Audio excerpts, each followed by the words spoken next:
Hi guys, आप देख रहे हैं फ्लाइंग करियर पॉइंट। दोस्तों, आप सभी का हमारे चैनल पे बहुत बहुत स्वागत है।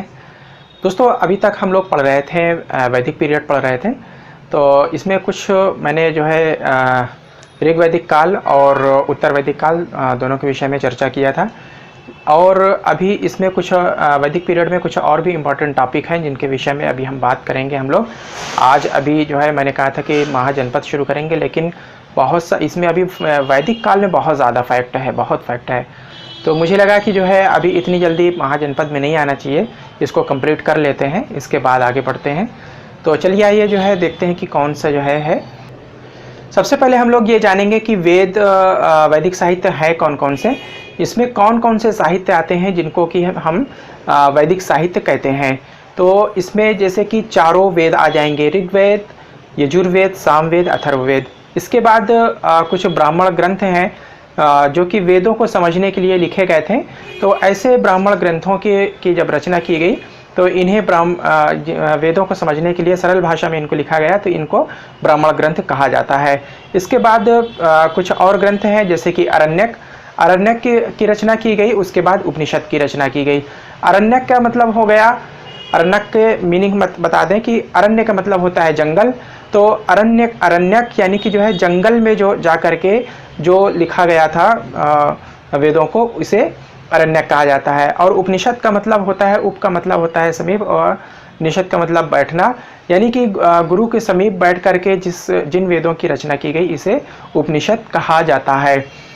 तो कौन कौन से हैं इसमें, इसको जो है आप लोग नोट कर लीजिए। नंबर 1 आ जाता है वेद, नंबर 2 आ जाता है ब्राह्मण साहित्य, नंबर 3 है अरण्यक, और नंबर 4 है उपनिषद। अब बारी आ जाती है उपवेद की।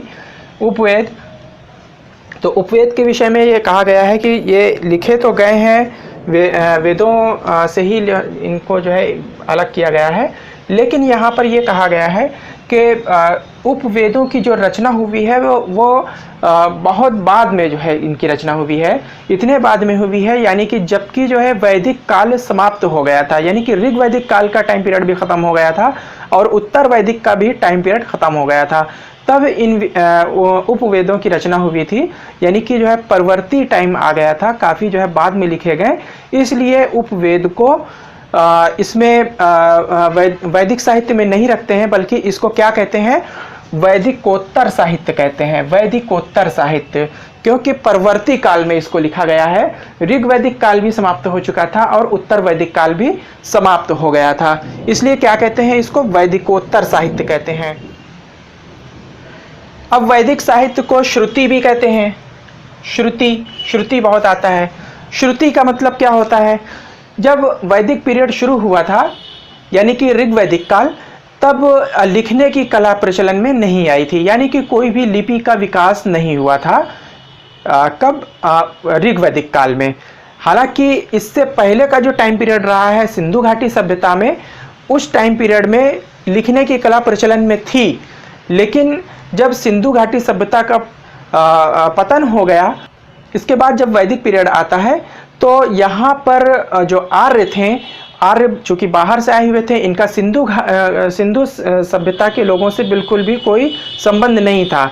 ये नस्ल अलग थी सिंधु सभ्यता की, ये नगरीय सभ्यता थी और इनका बाद में पतन हो गया था।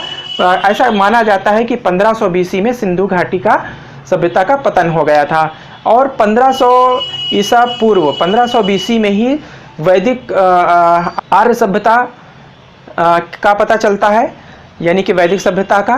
तो यहाँ पर जो भी कुछ भी चल रहा था, वो सारी शिक्षा व्यवस्था जो चल रही थी वो श्रुति के आधार पर, यानी कि सुन करके एक ऋषि से दूसरे ऋषि तक जो है एक पीढ़ी से पहली पीढ़ी के ऋषि दूसरे पीढ़ी के ऋषि तक पहुंचाने का कार्य करते थे। यानी कि वो यहाँ पर जितना भी ज्ञान था उनका वेदों का, वो फिर सिर्फ कंठस्थ किया करते थे, वो याद कर लिया करते थे, और याद करने के बाद अपने जितना भी ज्ञान होता था वेदों को, वो अपने दूसरे पीढ़ी में ट्रांसफ़र कर देते थे।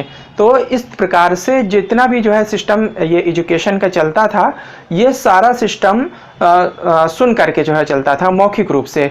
तो इसलिए जो है इसको श्रुति भी कहते हैं, यानी कि श्रुति वेद के नाम से भी इनको जाना जाता है। इसके साथ साथ यहाँ पर कहा जाता है कि ये मनुष्य द्वारा लिखा हुआ नहीं है।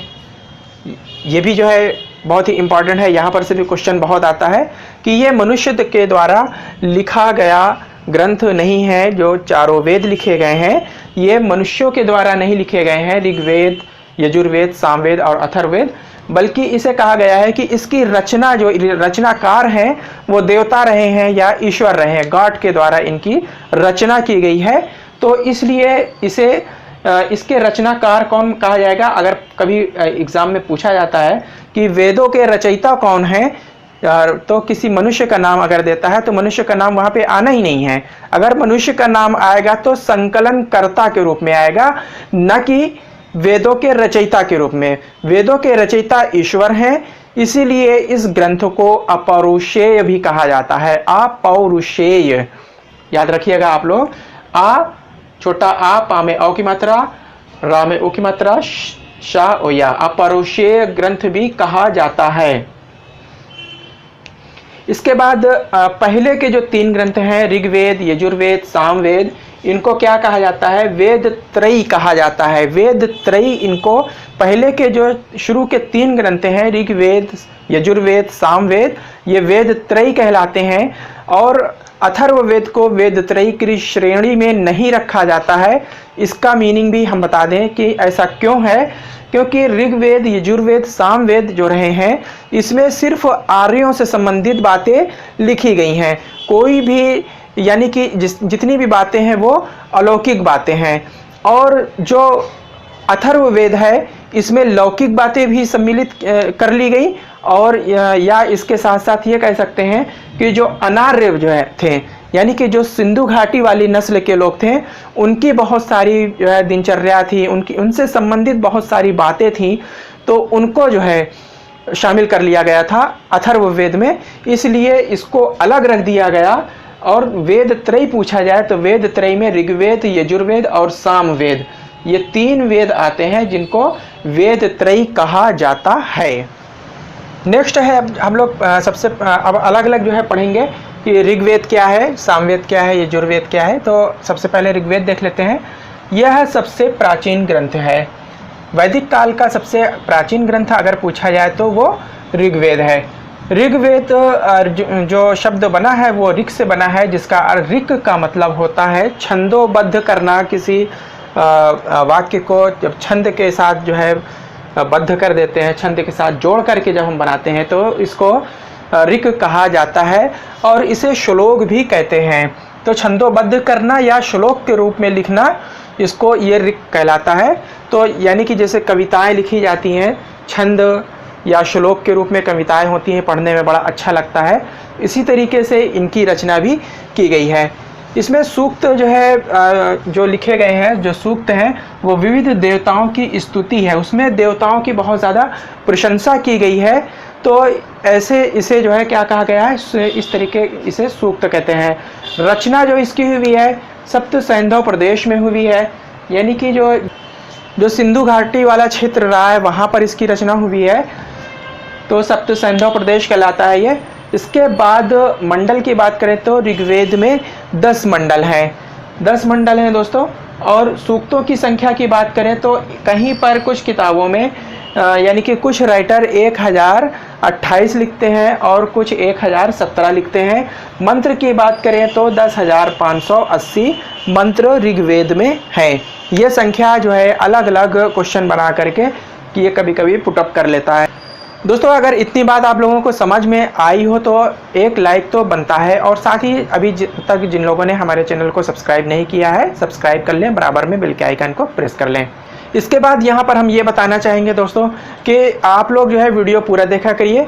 जितना भी यहाँ पर हम फैक्ट ले करके आए हैं वो बहुत ही इम्पॉर्टेंट है, और हर फैक्ट का जो है कोई ना कोई क्वेश्चन जो है कहीं ना कहीं किसी ना किसी एग्ज़ाम में आयोग ने बनाया है।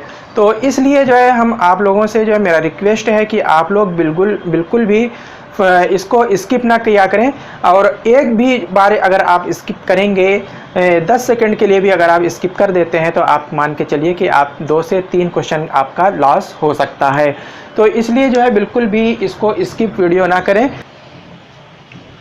मंत्रों को ऋचा भी कहा जाता है। मंत्रों को क्या कहते हैं? ऋचा, अक्सर पूछ लेता है। संकलनकर्ता की बात करें तो हमने जैसे अभी पहले बताया था कि ऋग्वेद के रचयिता जो है वो ईश्वर को माना जाता है, इसीलिए इन ग्रंथों को यानी कि वेदों को अपौरुषेय कहा जाता है।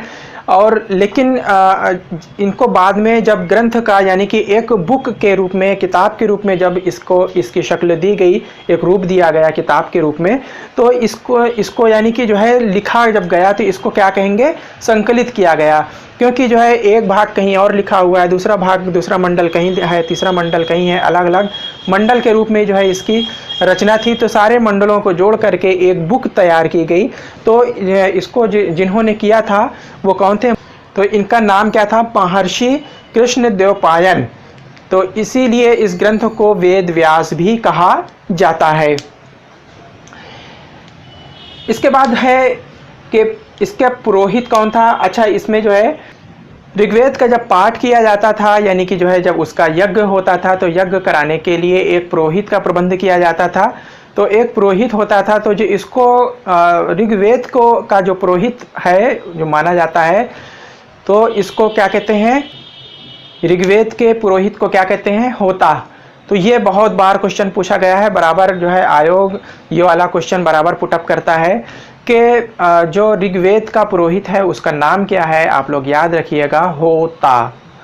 होता याद रखिएगा, ये लिखा हुआ है होता। तो आप लोग जो है होता याद रखिएगा, जो कि यज्ञ को संपन्न कराया करता था।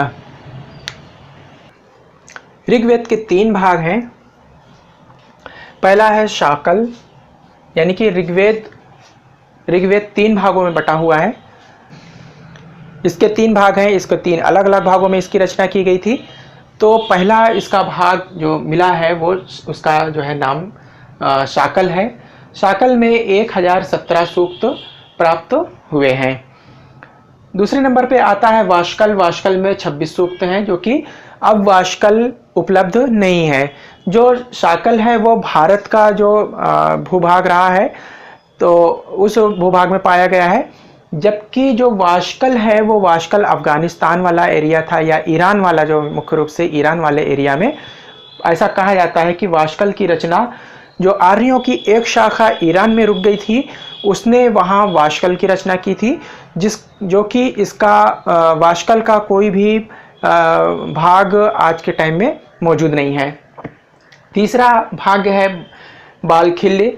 इसमें 8वें मंडल का परिशिष्ट माना जाता है। इसे बालखिल्य को 8वें मंडल का परिशिष्ट माना जाता है और इसमें 11 सूक्त पाए जाते हैं। तो शाकल में 1017 सूक्त हैं, वाष्कल में 26 सूक्त और बालखिल्य में 11 सूक्त। वाष्कल याद रखिएगा, वाष्कल उपलब्ध नहीं है। ऋग्वेद के 10 मंडल हैं। 10 मंडल में 2 से लेकर के 7 तक प्राचीन हैं, जो कि सबसे पुराने मंडल हैं, 2 से लेकर के 7 तक। इसके बाद पहला, 8वां, 9वां, 10वां बाद में जोड़ा गया था। यानी ऋग्वेद का जो पहला मंडल है वो बाद में जोड़ा गया था, और इसके बाद 8वां, 9वां, 10वां जोड़ा गया। यानी कि पहला जोड़ा गया, 8वां, 9वां, 10वां जोड़ा गया। बाकी 2 से लेकर के 7 तक के जो मंडल हैं ये सबसे प्राचीन मंडल हैं ऋग्वेद के। इसके बाद जो 10वां मंडल है ये सबसे बाद में जोड़ा गया है। सबसे लास्ट में जो जोड़ा गया है वो 10वां मंडल जोड़ा गया है। अब यहाँ पर हम लोग आ जाते हैं कि कौन कौन से मंडल हैं और इसके जो है ऋषि रहे हैं जिन्होंने इसको संकलित किया है अलग अलग भागों को। तो इनके ऋषियों के नाम हम लोग जान लेते हैं। तो पहला मंडल के जो ऋषि है वो मधुच्छंदा। इसमें 3 ऋषियों का नाम है, मधुच्छंदा, दीर्घतमा। प्रथम मंडल के ऋषि हैं मधुच्छंदा, दूसरा है दीर्घतमा और तीसरा है अंगिरा है, और किसी किसी किताब में अंगिरस नाम आता है, तो दोनों सही है, अंगिरा या अंगिरस दोनों नाम आता है। द्वितीय मंडल है, इसके जो ऋषि रहे हैं ग्रथ समद। आप लोग याद रखिएगा, ग्रथ समद याद रखिएगा। तीसरा मंडल है विश्वामित्र, इसके ऋषि रहे हैं, इसमें गायत्री मंत्र है। चौथा है वामदेव, यह कृषि संबंधी प्रक्रिया को इसमें बताया गया है। पांचवा मंडल है, उसके ऋषि कौन है? अत्रि हैं, इसके ऋषि अत्रिय। छठा मंडल, इसके ऋषि भारद्वाज हैं। सातवां मंडल, इसके ऋषि वशिष्ठ हैं। आठवां मंडल, इसके ऋषि कण्व हैं। नवां मंडल, इसके ऋषि पौमान अंगिरा नाम आता है। और 10वां मंडल है क्षुद्र सूक्तीय या महासूक्तीय, दो नाम आते हैं, क्षुद्र सूक्तीय, महासूक्तीय, ये दो नाम आते हैं। तो इस प्रकार से ये 10 मंडल हैं और 10 मंडल के ये इनके ऋषि हैं जिन्होंने इसकी रचना नहीं संकलित किया था। तो इसी जो है ये इनके जो है नाम है। ये अक्सर पूछ लेता है कि 5वें मंडल के रचयिता कौन रहे हैं, या 7वें मंडल के रचयिता कौन रहे हैं, या पहले मंडल के रचयिता, या 10वें में। 1 से लेकर के 10 तक के किसी भी मंडल के रचयिता का नाम कभी भी पूछ लेता है आयोग। तो ये लोग अक्सर गलत करके चले आते हैं और यहीं पर से जो है इनका सिलेक्शन रुक जाता है। फिर कहते हैं कि हमने तो इतने क्वेश्चन करके आए थे, हम 90+ हमारे रहे हैं और इसके बावजूद हमारा प्री में सिलेक्शन नहीं हुआ। क्यों नहीं हुआ? हमको ये सीट मिलना चाहिए था, वो पोस्ट मिलना चाहिए था। बहुत बड़ी बड़ी बातें करते हैं आकर के और गलत करके चले आते हैं। तो इस प्रकार से जो है आप लोग इसको जो है ध्यान रखिएगा। हम आप लोगों को, सब लोगों को नहीं बोल रहे हैं, जो लोग बड़ी बड़ी बातें करते हैं एग्ज़ाम हॉल के बाहर आकर के, उनकी बात कर रहे हैं। तो आप लोग जो है इसको बहुत अच्छे से लिख लीजिएगा। इसका शॉर्ट स्क्रीन लेना हो तो शॉर्ट स्क्रीन ले लीजिए, ठीक है। ऋग्वेद के बाद हम लोग देखेंगे ब्राह्मण ग्रंथ। तो वैदिक ग्रंथों में ब्राह्मण ग्रंथ का भी बहुत महत्वपूर्ण स्थान है। ब्राह्मण ग्रंथों की रचना तब हुई थी जबकि वेदों को समझना बहुत आसान नहीं था, उसकी भाषा बहुत टफ थी। तो उसको आम आदमी समझ सके, इसको समझने के लिए, लोगों तक समझाने के लिए, वेदों का ज्ञान लोगों तक पहुंचाने के लिए ब्राह्मण ग्रंथों की रचना की गई थी। ये वेदों के गद्यभाग हैं जिनके द्वारा वेदों को समझने में सहायता प्राप्त होती है। ऋग्वेद के 2 ब्राह्मण हैं, ऐतरेय ब्राह्मण और कौशितकी ब्राह्मण। तो आप लोग इसको जो है याद कर लीजिएगा। वेदों को समझने के लिए इनकी रचना की गई थी। और ऋग्वेद के 2 ब्राह्मण हैं, ऐतरेय ब्राह्मण और कौशितकी ब्राह्मण। ऐतरेय ब्राह्मण की जो रचयिता रहे हैं, ये महीदास ऐतरेय इनका नाम रहा है। महीदास ऐतरेय, ये नाम आप लोग याद रखिएगा। ऐतरेय नाम इनका, इनकी माता का नाम इतरा था। इनकी माता का इतरा नाम होने के कारण इनका नाम ऐतरेय पड़ गया। जब इन्होंने अपने ब्राह्मण ग्रंथ की रचना किया तो उसका नाम ऐतरेय रखा। इसके बाद दूसरा एक और ब्राह्मण है जिसके रचयिता, जो दूसरा ब्राह्मण है उसका नाम कौशितकीय है। कौशितकीय, दूसरे ब्राह्मण ग्रंथ का नाम है कौशितकीय। और इसके रचयिता है जो कुशितक, इसके रचयिता कुशितक हैं। कौशितकी ब्राह्मण को शंखायन ब्राह्मण भी कहा जाता है, ये आप लोग नोट कर लीजिएगा। कौशितकी ब्राह्मण को शंखायन ब्राह्मण भी कहा जाता है। इसके बाद आ जाते हैं अरण्यक। अरण्यक जो है अरण्य शब्द से बना है। अरण्य का मतलब होता है जंगल। तो जिन ग्रंथों की रचना जंगल में की गई थी, तो मतलब जो है ये ग्रंथ ऐसे थे जो कि जो है ब्राह्मण ग्रंथों को, उस समय ब्राह्मणों का बहुत ज़्यादा जो है ग्रंथों पे बोलबाला था। तो क्षत्रियों ने इसको चैलेंज दिया था कि क्षत्रिय भी ग्रंथों की रचना कर सकते हैं। तो कुछ क्षत्रिय जंगलों में जा कर के सन्यासी के रूप में जंगल चले गए और वहाँ जा कर के इन ग्रंथों की रचना किया। तो अरण्य का मतलब होता है जंगल। वनों में जा कर के लिखा गया, इसलिए इसे वन पुस्तक भी कहते हैं। जो जंगलों में रहने वाले सन्यासी और छात्रों के द्वारा इनकी रचना की गई थी। इसमें दार्शनिक सिद्धांतों व रहस्यवाद का वर्णन किया गया है।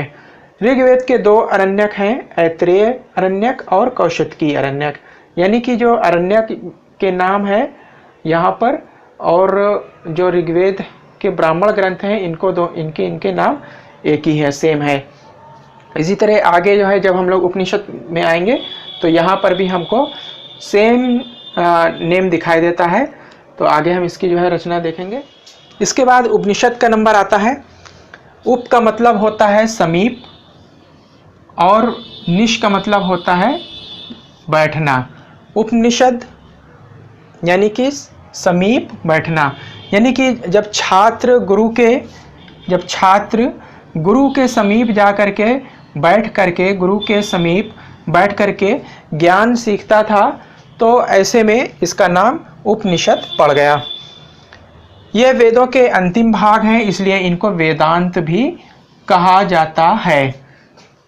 कुल उपनिषदों की संख्या है वो 108 है, जिसमें 10 वेद ऐसे हैं, 10 उपनिषद ऐसे हैं जिनको कि विशेष महत्व प्राप्त है। 10 उपनिषदों को ही विशेष महत्व प्राप्त है और इन 10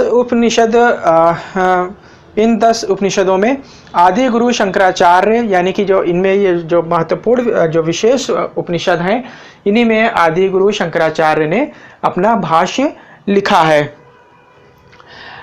अब ये 10 उपनिषद कौन कौन से हैं इनके नाम देख लेते हैं। पहला है ईश, दूसरा है केन, तीसरा कट, चौथा प्रश्न, पांचवा मुंडक, छठा मांडूक और सातवां छांदोग्य, आठवां बृहदारण्यक, नवां ऐत्रेय और 10वां तैत्तिरीय।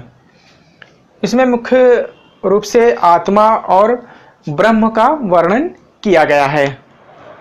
इसके बाद यजुर्वेद की बात कर लेते हैं। यजुर्वेद एक कर्मकांडी उपनिषद रहा है। विभिन्न यज्ञों के विषय में अनुष्ठान विधि है कि किसी यज्ञ को किस प्रकार से कराया जाएगा, उसकी विधि क्या होगी, उसका विधान क्या होगा, उसके विषय में पूरी जानकारी यजुर्वेद में दी गई है। तो अक्सर पूछ लेता है कि ये किस प्रकार का यजुर्वेद किस प्रकार का वेद है। तो ये एक विधि विधान से संबंधित है। जितने भी अनुष्ठान होते हैं, पूजा पाठ होती है, उस यज्ञ होते हैं, उनकी देवताओं की आहुति किस प्रकार से जो है देना है, तो उसके विषय में पूरी डिटेल से जितनी भी विधियां बनाई गई हैं, उन विधियों का ये पूरा एक संकलन है। तो विभिन्न यज्ञों के विषय में इसमें बताया गया है, उसके अनुष्ठान की विधि क्या होगी।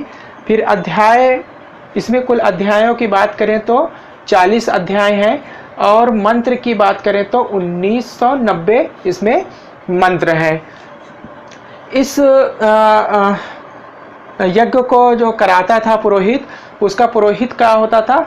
ऋग्वेद में हमने बताया था कि ऋग्वेद का पुरोहित होता है, जबकि इसका पुरोहित यजुर्वेद का अध्वर्यु कहलाता था।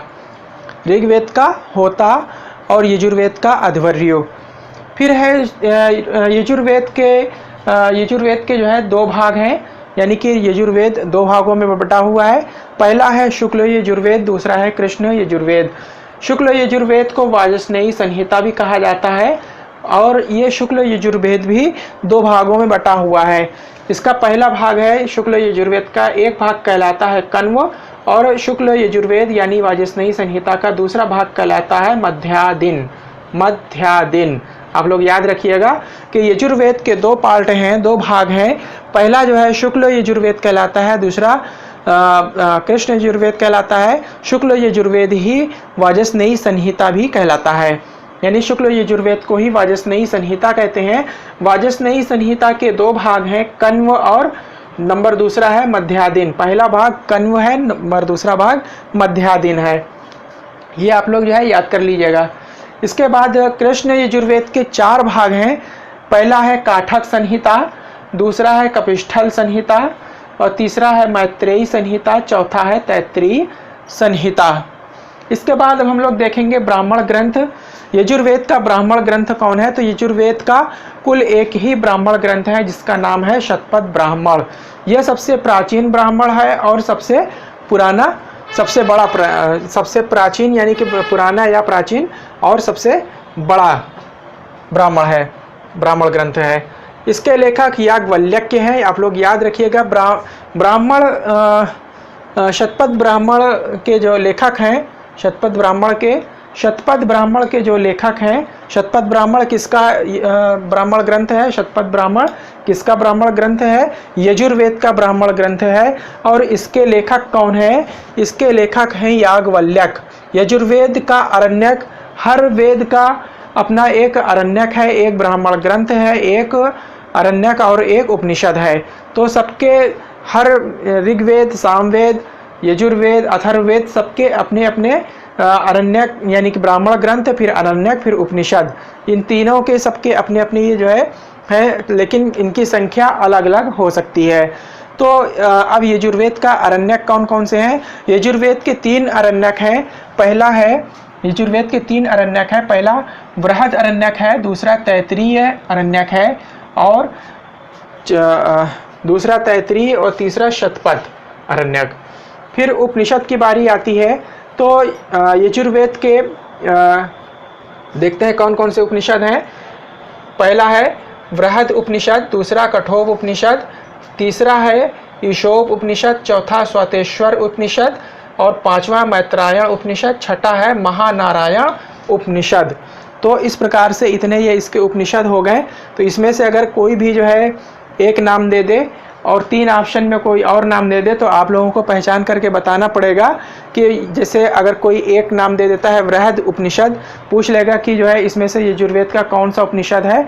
तो अगर आप लोग पढ़ करके जाएंगे तो आप लोग टिक लगा देंगे कि बृहद उपनिषद जो है वो यजुर्वेद का उपनिषद है। इसी तरीके से ये अरण्यक में भी पूछ सकता है कि यजुर्वेद का अरण्यक कौन सा है। तो अगर कोई एक दे दे इसमें से, मान लीजिए कि तैत्तिरीय दे दे और बाकी 3 ऑप्शन कोई और कुछ में कुछ और डाल दे, तो अगर आप लोग याद किए रहेंगे कि तैत्तिरीय, बृहद अरण्यक और शतपथ ये 3 है, तो इसमें से अगर कोई एक देता है, मान लीजिए तैत्तिरीय दे देता है, तो इसका ऑप्शन तैत्तिरीय वाला सही हो जाएगा। तो इस प्रकार से जो है दोस्तों ये इसके कुछ इंपॉर्टेंट फैक्ट रहे हैं। तो ये अभी ख़त्म नहीं हुआ है। अब इसके बाद हम लोग सामवेद, फिर जो है अथर्ववेद, तो इनके जो है सबके ब्राह्मण ग्रंथ, फिर अरण्यक, फिर उपनिषद, इनके विषय में हम लोग डिटेल में जानेंगे। तो दोस्तों जो है अभी ये वीडियो काफ़ी लंबा होने जा रहा है, तो इसको हम यहाँ पर जो है एंड करते हैं और अगले पार्ट में हम इसका जो है बाकी सामवेद और अथर्ववेद के विषय में पूरी डिटेल लेकर के आएंगे। इनके अलावा अभी वैदिक के चैप्टर में, वैदिक पीरियड के चैप्टर में जो है अभी काफ़ी कुछ जो है फैक्ट रह गए हैं। तो हम उसके विषय में जो इम्पॉर्टेंट होंगे, सबसे ज़्यादा इम्पॉर्टेंट होंगे, उनके विषय में हम लेकर के आएंगे। तो अगले पार्ट का आप लोग जो है इंतज़ार करिएगा। और दोस्तों जो है अगर हमारा वीडियो अब तक जो है कोई ज़रा भी अगर पसंद आया हो तो आप लोग लाइक करिएगा। जिन लोगों ने अभी तक हमारे चैनल को सब्सक्राइब नहीं किया दोस्तों, सब्सक्राइब कर लीजिएगा, बराबर में लगे हुए बेल के आइकन को प्रेस कर लीजिएगा। और कोई भी कन्फ्यूज़न हो या जो है कोई भी जो है आपको जानकारी चाहिए तो कमेंट बॉक्स में आप लोग लिख सकते हैं। तो दोस्तों हम अगली वीडियो में जल्दी मिलेंगे। Thank you very much. I will meet again soon.